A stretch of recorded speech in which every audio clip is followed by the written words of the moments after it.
Welcome to Cinema Bites, your go-to for movie recaps in a flash. Big twists, epic moments, all in just minutes. The movie begins with the voice of Hiccup telling us about his village called Beth. While other villages suffer from pests like mice or mosquitoes, their village suffers from something far worse: dragons. Most people would leave their village in situations like this, but not them, because they are Vikings. They have stubbornness issues. Hiccup is seen as a weak person, so whenever the other Vikings see him outside, he is always told to go inside. Even his father is really pissed seeing him outside. His father's name is Stoic the Vast, the chief of the tribe. Hiccup goes back to the workshop where he usually assists the village blacksmith, Gobber, to make weapons. He shows us children his age who are allowed to fight, especially his crush Astrid. Hiccup begs Gobber to let him fight so he can earn his marks, promising that in 2 minutes he will kill a dragon. But Gobber answers that it's impossible for him since he can't lift a hammer or swing an axe. Hiccup hopes that one day he gets out there because killing a dragon is the way things are done here. He names some dragons like the Nathatters and Grinnells. Taking down one of those will definitely get him a girlfriend or elevate his status. But his main target is the most deadly dragon no one has ever seen, called the Night Fury. No one has ever killed a Night Fury. That's why he is determined to be the first. Just as Gobber leaves the workshop in Hiccup's care because they need him in the battle, Hiccup sees this as an opportunity to unleash his plans. He pushes his secret weapon and climbs a really high mountain. He waits patiently for the Night Fury to pass so he can capture it. He accidentally shoots the weapon and is so happy when he realizes he hit the Night Fury. Unfortunately, a dragon attacks him from behind, but his father shows up to his rescue and uses his exceptional skills to fight it, forcing the dragon to retreat in fear. Because of Hiccup's carelessness, massive destruction occurs in the village, and this gives the dragons the chance to collect almost half of their sheep. Hiccup apologizes to his father and talks about how he managed to hit a Night Fury, but his dad tells him to stop.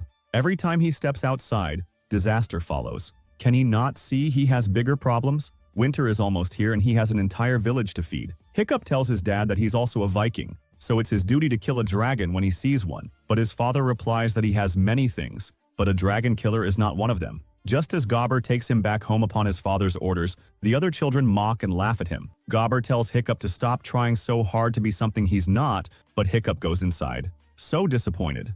We see him coming out from the back door of the house and running into the forest. Hiccup's dad, Stoic, holds a meeting with the other Vikings where everyone is worried that if they don't finish the dragons will finish them. Stoic lets them know that the only way to get rid of them is to find the dragon's nest and destroy it. Then the dragons will leave and find another home. He wants them to follow him to search for the nest, but upon noticing they are scared to embark on such a dangerous journey, he threatens that whoever chooses to stay behind will look after Hiccup, making them all prefer to join him on the journey. Stoic tells Gobber to stay behind and train some new recruits. Gobber suggests he should put Hiccup in training with the others, but Stoic believes Hiccup will be killed before he lets the first dragon out of its cage. Gobber tells Stoic that he can't stop Hiccup.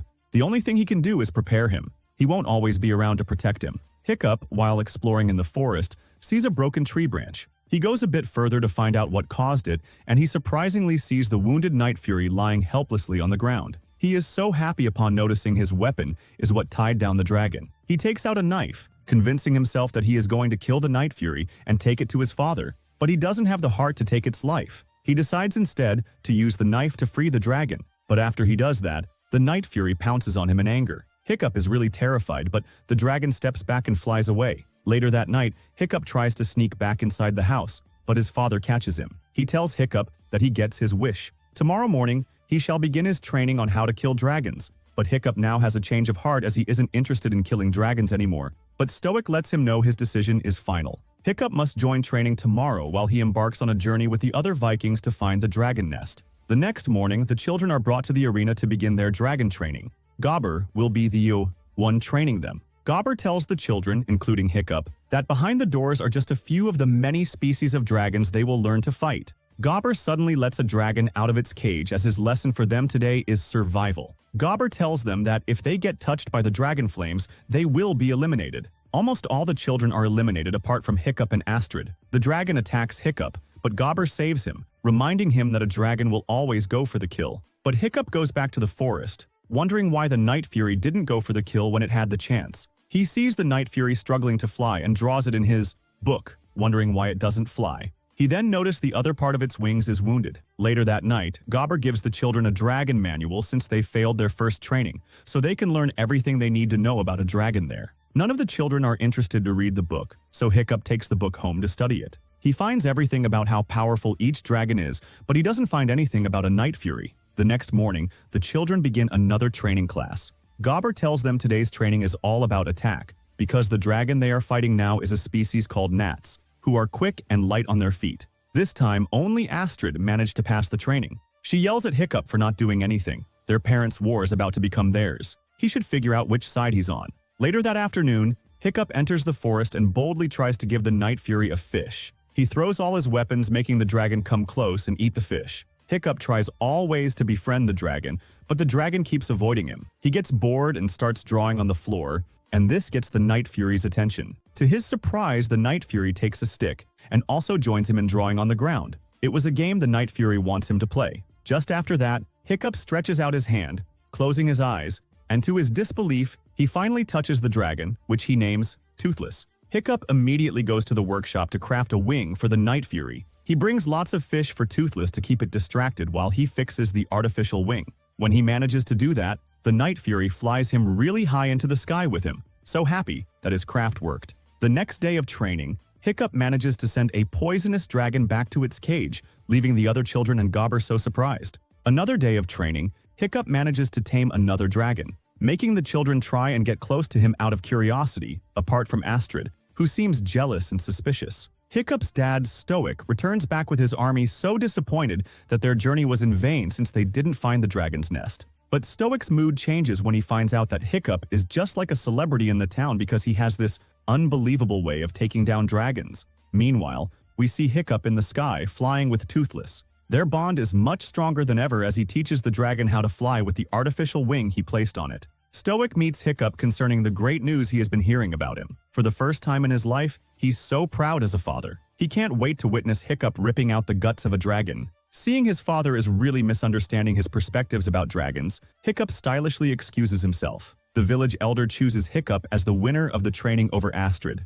and due to this, he is finally going to get to kill a dragon tomorrow as his final exam, which Hiccup isn't happy about. Astrid, out of curiosity to know what made Hiccup this good at taming dragons, tails him to where he always goes inside the forest. She asks Hiccup to tell her who's training him or what he's hiding. The Night Fury suddenly comes out from nowhere and tries to attack Astrid, but Hiccup calms it down, assuring it that she's his friend. Astrid runs away out of fear. So, Hiccup makes the Night Fury capture her and place her on a tree really high in the sky. He wants her to at least give him a chance to explain. He asks her to let him show her. Just as Astrid sits on Toothless, the Night Fury starts to fly roughly to punish Astrid for her attitude. Just when Astrid apologizes, Toothless calms down and starts to fly gently. Toothless flies them to different beautiful places, and Astrid has to admit to Hiccup that this is really cool. She asks Hiccup what he is going to do because he is going to have to kill a dragon on his final exam tomorrow. Something strange suddenly starts to happen when Toothless takes them to somewhere scary. Hiccup sees thousands of dragons there and realizes they're in a dragon's nest,